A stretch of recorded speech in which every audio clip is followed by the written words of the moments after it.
It may surprise you to learn that liking a job candidate can end up in a bad hire, and it can happen a lot. Now, where does this come from? I'm going to tell you about some of my research in a moment, but let me tell you what inspired me to research this further. There was analysis by Dr. Jennifer Lerner. She's from Harvard. She analyzed over 35 years of research on emotions. And what she found was stunning. She found that emotions can lead to poor choices. They can actually skew our thinking when the emotions don't relate to the work that we're doing. Now, to my research, I've known this to be true for a long time. I've experienced how emotions compromise hiring. I would hear hiring managers say all the time, hey, the person I interviewed, I really liked them a lot, but the person I showed up, they couldn't do the job as well as I thought they could. Well, what happens? It's the emotions. We took 400 plus incidents in my organization of bad hires. Now, how we defined a bad hire was that the people who were hired didn't last more than 6 months. It was always 6 months or less, and they were out the door. We interviewed the managers and we asked them what emotions they experienced. We took them back in time through a series of questions. And they identified 3 emotions. In fact, 92% of the 400 plus hiring managers, because multiple hiring managers were involved, 92% said that one or more emotions compromised their decision making. What were those emotions? Fear, overwhelm, and comfort or liking somebody. So fear was the 3rd most reported. They were fearful of making a bad choice or not making a choice soon enough and that person would be hired by another organization. Second on the list was overwhelmed. They were very overwhelmed with the fact that the job was open, work was piling up, they were having to do it or delegate it to somebody else. So they felt that that compromised their decision making. But the number 1 emotion, comfort or likability, because it was stated as one or the other.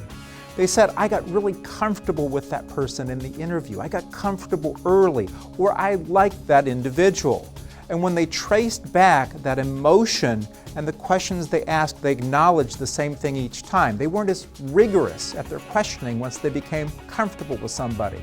They weren't as diligent. They skipped some of the questions. They just had nice banter because they were having such a good conversation. So emotions can trump decision making. And today I want to help you counter that with 3 very specific steps.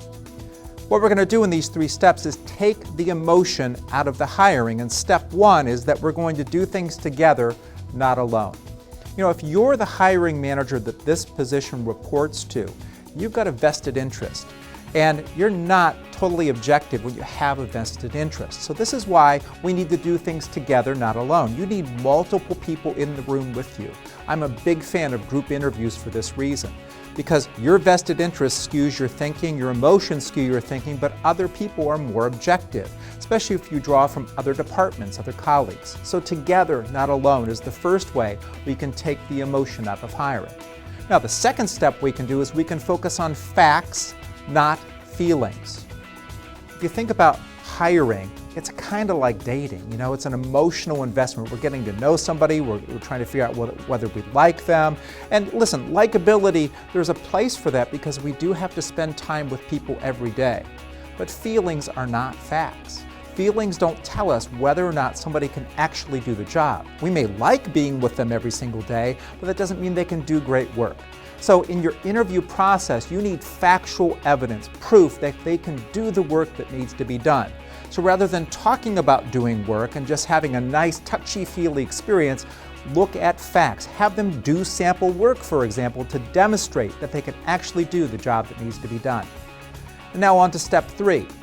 You need to have a process, not improvisation. Because that's the other thing that gets us in trouble, that allows the emotion to creep in, is we're improvising. We don't have a plan, we don't have a direction we're going. We need a process to counter that, because if we're making it up as we go, as we hire, if we don't have a process we're walking through, the emotions are going to creep back in because they fill the voids. If you have a process that step by step helps you make sure you have the facts and you're doing this together, not alone, you will take the emotion out of hiring.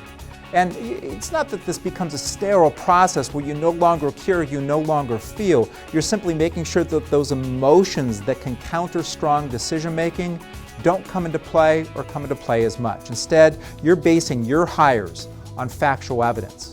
And if you focus on that together, not alone, with other people, you'll make better hires who can do the work and are also likable too. Because here's the last piece. It's still okay to like people, but we need proof that they can do great work and then like them as they do that work, and it has to be in that order, or it's just not a good hire.